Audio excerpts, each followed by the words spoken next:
I know a few years ago, I think it was like 5 or 6 at this point right now, so you came up with the original Spinzall. And then for the past few years, we really haven't had any. People are looking for it. You might be one of those people.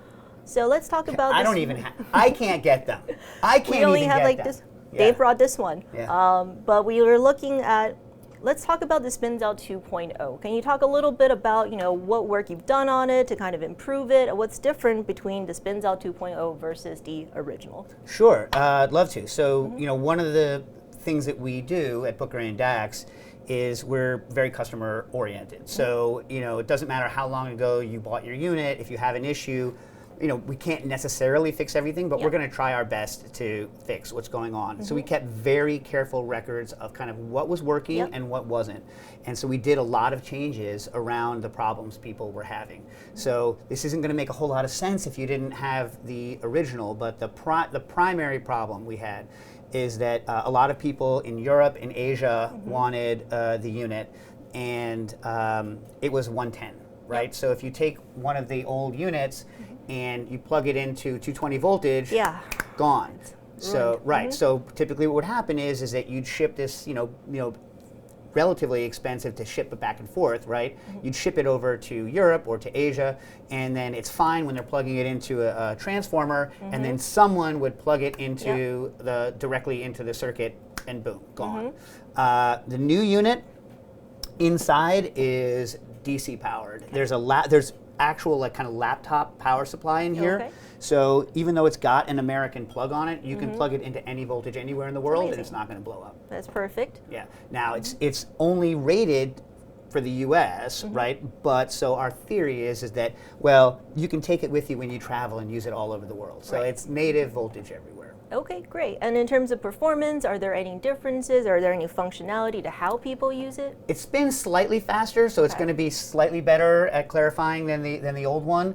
But the other problems we had, the changes on the internal, is the old units had a shake sensor in them, so a lot of people were having some issues where if it was vibrating too much, it would think that it was out of balance, even though it wasn't. So we got rid of that in case people had that. The other main problems were there used to be an electronic interlock. And what that means is that because in a centrifuge, unlike a food processor, as soon as you stop a food processor, it's going to stop, right? But with this, it's still spinning. It's got the weight of the rotor, so it's going to spin a long time. So we have to stop people from being able to get into the unit while it's spinning. And the original unit had an electronic interlock, a solenoid, and it was hugely problematic. Like you couldn't open the lid when the unit didn't have power.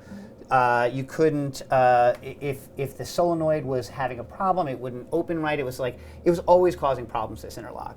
And so I got rid of it, and I designed a manual interlock now. So now when you want to open the unit, you just go like this. You don't need power, doesn't need to be on, comes off.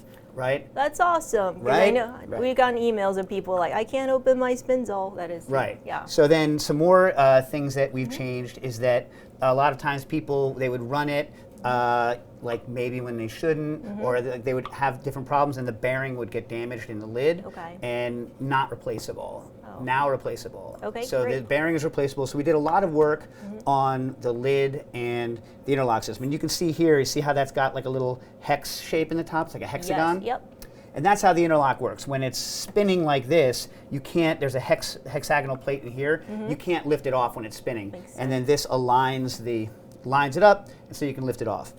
That's really cool. Yeah, another problem we had is that, in the bars, people were doing a lot of things with a lot of juices, and the juice would run down into the old timer switches, and there would be situations where they'd break the knobs off. So now we've gone to just a straight switch. All right, so we don't need these two knobs anymore. They're gone. Okay. Right. So those were timers, and originally we thought that, maybe we need timers because, maybe someone's going to leave it on forever, and then we're like, so they leave it on forever. It's better than that than to have a timer switch that people are having problems with.